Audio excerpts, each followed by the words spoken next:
move on to our third topic. And let's get into this Starship Troopers thing. Now, I know some of y'all, I don't know if y'all was excited about this story, but I'm a huge Starship Troopers fan simply because it was a satirical take on the military. And that's why I kind of liked it, especially because, Paul Verhoeven, he always had like this satirical take on things. Like I loved his version of Starship Troopers. I also loved his version with Total Recall. And there's always a little bit of satire in what he does. So, and didn't, I'm trying to, no, it wasn't. No, was it? Did Paul Verhoeven direct Showgirls? Let me check that out. Who directed Showgirls? Paul Verhoeven. I was correct. So apparently, I like a lot of apparently I'm a fan of a lot of Paul Verhoeven's work. So yeah, he directed Showgirls. Shout out to him. Which also goes to show that I like a lot of his film because it kind of borders on a satirical take on heavy subject matter. Similar like with Showgirls, it was like, in my opinion, a satirical take on that whole culture of prostitution and stripper culture and working within the Las Vegas industry and that sort of thing. So it kind of played into that. But anyway, so we're getting a different version of Starship Troopers. It is being rebooted by none other than Neill Blomkamp, who has given us films such as District 9 and Chappie, Elysium, and he also did a movie. I can't remember the name. Chappie was the movie with Di Antwoord. Whatever happened to them? And so, yeah, now they said that apparently Johnny Rico is coming back to kill more bugs. So it basically says that he is setting to write and direct a new adaptation of Starship Troopers, the 1959 sci-fi novel by Robert A. Heinlein.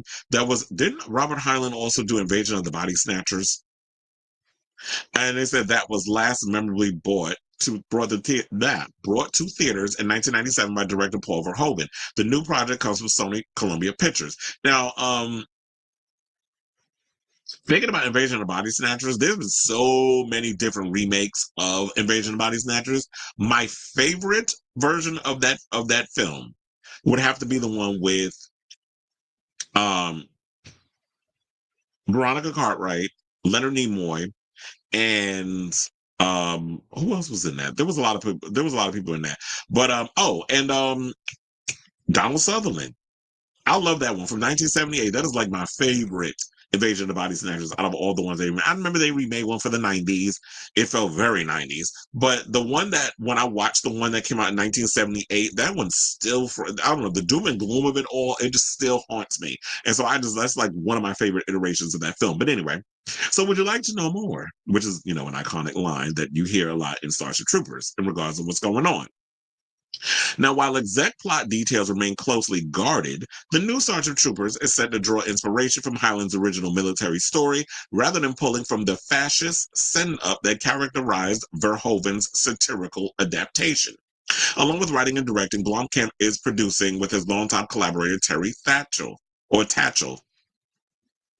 The project marks a reunion for the director in the studio. Now, Sony last year recruited Blomkamp for Gran Turismo, a film adaptation of the racing video game franchise that originated in the company's PlayStation division. Released in August of 2023, the film grossed $120 million in worldwide theatrical sales against a $60 million production budget. Now, Blomkamp's defining feature remains as his 2009 debut, District 9, an immigration parable set among a colony of aliens in South Africa. The film earned 4 Oscar nominations, including picture and adapted screenplay for Blomkamp and Tatchell.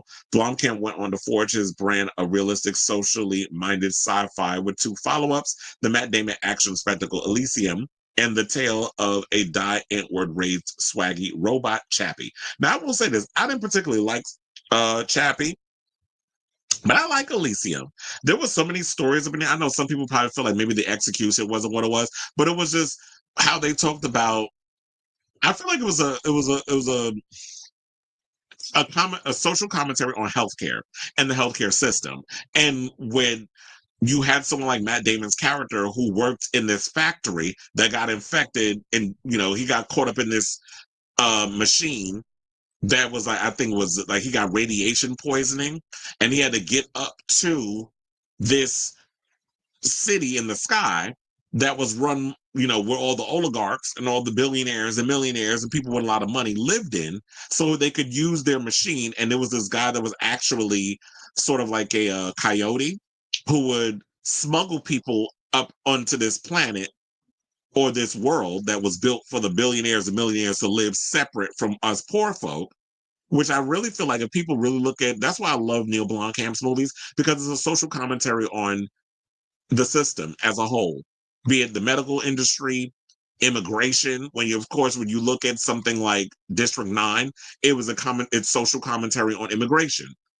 And the aliens are the aliens, not necessarily aliens as in people, but alien uses the metaphor for illegal aliens or people who are migrants, which is definitely a subject matter that we're dealing with in the United States with our current administration cracking down on immigrants when they don't realize that immigrants pay so much money into our taxes situation. I don't want to get too political, but when it comes down to Starship Troopers, I'm sure he's going to give a whole social political commentary on this and following more into the Robert Hyland story of it all rather than taking more of a satirical approach.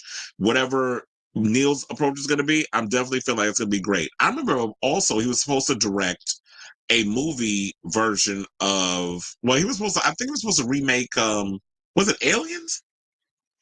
He was supposed to remake something of James Cameron's. I think it was he was supposed to do his own Alien movie with Sigourney Weaver or something or another. That never turned out. I really would have loved to have seen what his version of Alien is going to be. I mean, I love what Fede Alvarez did with Alien Romulus, but I would love to have seen what Neil Blomkamp would have brought to the franchise as well with his ideas. So, but he also said so I do like the fact that he brings a sense of realism and social commentary into the sci-fi, because that's the type of sci-fi I like.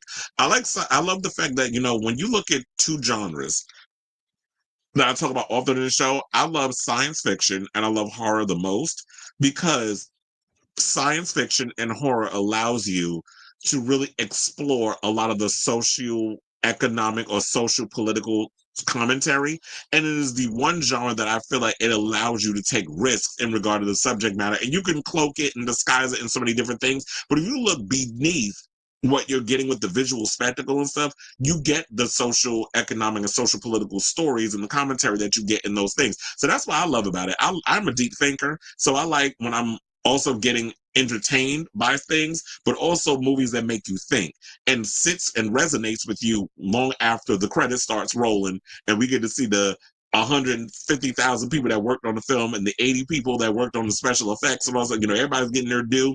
That's what I particularly love about a lot of these films. So the original Starship Troopers adaptation was a significant investment by Sony TriStar Pictures in '97, sporting a production budget higher than $100 million. I remember that. Yeah, that was big news back in the day when this movie came out. They was like, "Oh my God, $100 million on a movie? That's a lot." But look how far we've come. $100 million is nothing now. If you spend a movie, that's like low budget in action movie circles. But then now what's ridiculous is like what I said before, but you spending $300 million on a budget for Electric State, which that movie did not require that kind of budget. So Netflix just throwing away money because apparently I guess they can afford to just waste money on things. So they also said that, and then it also had they use a lot of miniatures, they use a lot of cutting edge effects. And then we had, a lot of people's careers was launched because of this film. We had Casper Van Dien, who I actually hope that they bring him back as Rico and make him the captain. He don't have to be the star. You can bring him back as part of the franchise. He's done a lot of the franchise. I believe he did the first one.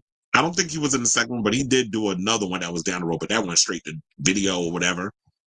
It also gave us Denise Richards and Neil Patrick Harris. Now, the film was widely seen as a theatrical disappointment, grossing just $121 million worldwide.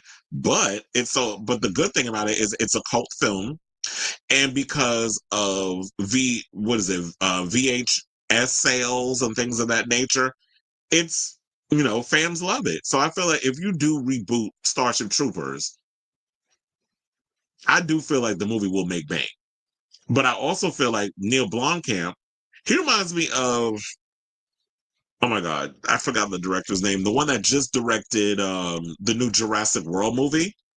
And he also made like The Creator, and he's done, and then also he did oh my God, the movie that's based on the movie that's based on Andor, the series. So he's really good at taking a small budget and really making it look expensive. So I really feel like you can give Neill Blomkamp $100 million budget on a Starship Troopers movie, and it'll look like it's expensive. So I'm definitely trusting in him doing this. But they also said home media sales were strong enough to spawn 2 lower budget direct-to-video sequels: Starship Troopers 2, Hero of the Federation in 2004, and Starship Troopers 3, Marauder in 2008. The pair of animated follow-ups came after Starship Troopers Invasion in 2012 and Starship Troopers Traitor of Mars in 2017. Now, reports of plans for a new adaptation of Hyland's novel emerged over a decade ago, but the attachment of Blomkamp marks a significant development. So shout out to the Hollywood Reporter and Deadline and all of them for bringing this up. And so y'all already know, based on me, my whole commentary on this, y'all already know I'm excited for this reboot, remake, whatever you want to call it. So I want to hear from you guys. Are you excited that we're getting a new Starship Troopers movie from none other than Neill Blomkamp? Whatever your thoughts are, let me know in the comments down below.